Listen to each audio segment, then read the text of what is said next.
మహాగణాధిపతయ నమః. సదాశివసమారంభాం శంకరాచార్యమధ్యమాం అస్మదాచార్యపర్యంతాం వందే గురుపరంపరాం. శ్రీమాత్రే నమః. ప్రేక్షకులందరికీ స్వాగతం. పక్ష ఫలితాలు 16/2/2024 నుండి 29/2/2024 వరకు గల పక్ష ఫలితాలని నవగ్రహ సంచారాలను అనుసరించి ద్వాదశ రాశుల వారికి శుభాశుభ ఫలితాలు ఏ విధంగా ఉంటాయి అనే విషయాన్ని మనం తెలుసుకుందాం. ముందుగా గ్రహస్థితి కానీ చూసుకుంటే మేషరాశిలో గురువు యొక్క సంచారము, అలాగే కన్యారాశిలో కేతువు యొక్క సంచారము, మనకి మకర రాశిలో శుక్ర బుధ అలాగే కుజ గ్రహాల యొక్క సంచారం.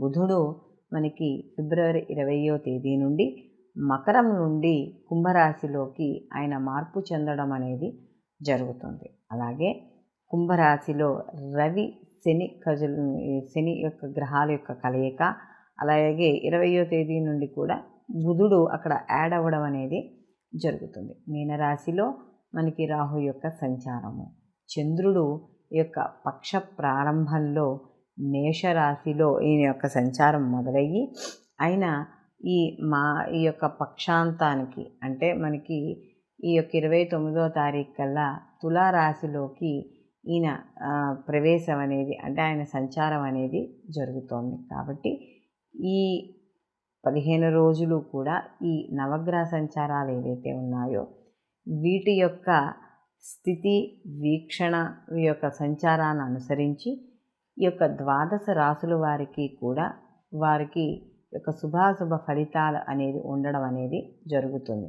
కాబట్టి అసలు ఈ ద్వాదశ రాశుల వారికి ఎలా ఉండబోతోంది అనే విషయాన్ని ఇప్పుడు మనం తెలుసుకుందాం.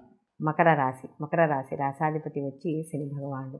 మకర రాశిలోకి ఉత్తరాషాఢ 2, 3, 4 పాదాలు, అలాగే శ్రవణం 1, 2, 3, 4 పాదాలు, ధనిష్ట 1, 2 పాదాలు మకర రాశిలోకి వస్తాయి. మకర రాశిలోకి జన్మలోకి కుజుని యొక్క సంచారం, అలాగే జన్మలో శుక్రుడి యొక్క సంచారం అనేది నడుస్తుంది. అయితే జన్మలో కాస్త కుజుని యొక్క సంచారం వల్ల కాస్త చిన్న చిన్న గాయాలు, కత్తిపోట్లు, లేకపోతే ఏదైనా రక్తం కళ్ళ చూడడం ఇలాంటివి ఏర్పడతాయి. అయితే అక్కడ ఉచ్చస్థితిలో ఉన్నాడు కాబట్టి కాస్త తీవ్రత అనేది తగ్గినా కూడా కొంత ఇబ్బంది అనేది మాత్రం ఏర్పడడం అనేది జరుగుతుంది.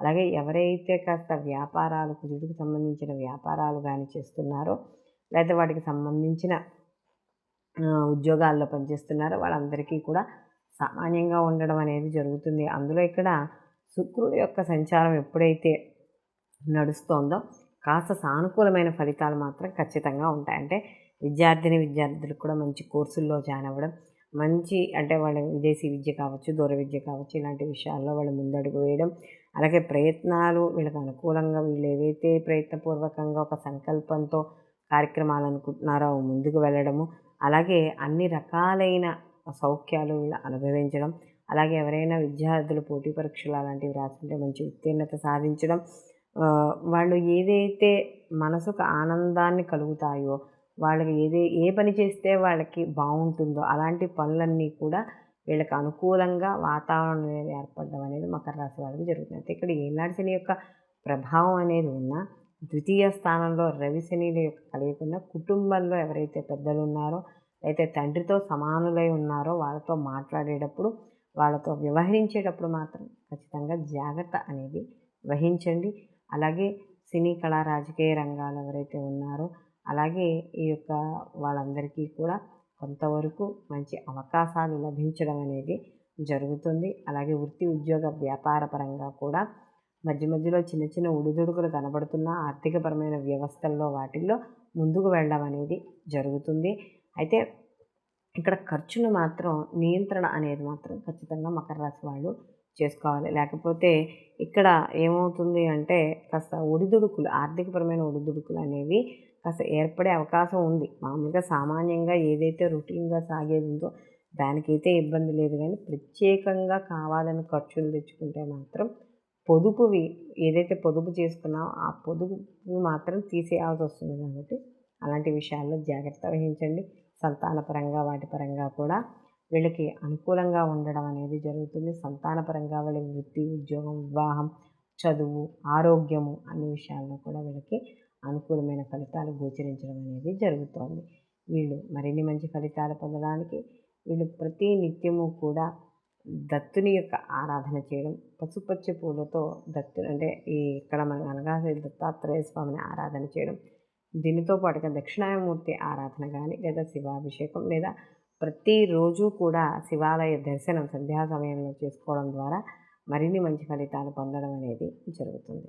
మనం ఇప్పుడు ఈ పక్ష ఫలితాల్లో భాగంగా 12 రాసుల వారికి, ఒక్క రాశి వారికి ఒక్కొక్కరికి ఏ రాశి వాళ్ళకి ఏ విధంగా ఉంటుంది, వీళ్ళ వృత్తి, ఉద్యోగం, వ్యాపారం, వివాహం, సంతానం, అలాగే వీళ్ళ యొక్క మానసిక స్థితిగతులు కావచ్చు, లేకపోతే ఆర్థిక స్థితిగతులు కావచ్చు, వ్యాపారంలో జీవిత భాగస్వామ్యం, అలాగే భాగస్వామి వ్యాపారము, ఇలా మనం వీటి అన్నిటి గురించి కూడా మనం చర్చించుకోవడం అనేది జరిగింది. ఎందుకంటే ఈ 15 రోజులు అంటే ఈ పక్ష ఫలితాలు ఏవైతే ఉన్నాయో ఈ యొక్క సమయాన్ని అంటే ఈ 15 రోజుల సమయంలో కూడా ఏ రాశి వాళ్ళు ఎటువంటి ఫలితాలు పొందుతారు, ఎటువంటి పనులు చేయొచ్చు, ఎటువంటి పనులు చేయకూడదు అనే విషయాన్ని మనం తెలుసుకోవడం అనేది జరుగుతుంది. అయితే ఇందులో ప్రత్యేకంగా ఏవైనా కొత్తగా పనులు చేపట్టాలి అంటే కొత్తగా ఏదైనా ఒక జీవితంలో ఒక మార్పు తెచ్చుకోవాలి,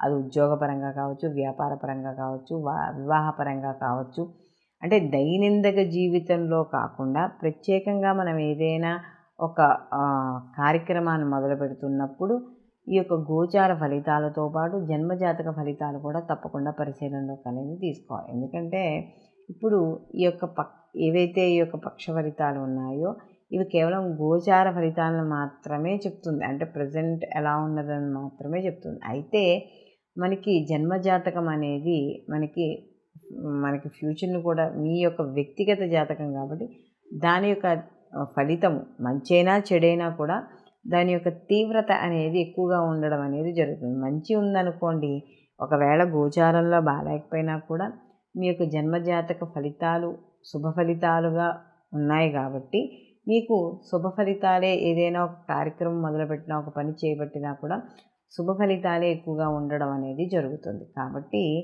మనం తప్పనిసరిగా గోచార ఫలితాలతో పాటు వ్యక్తిగత జాతక పరిశీలన కూడా చాలా అవసరం అనేది మనకి ఇక్కడ తెలుసుకోవాలి.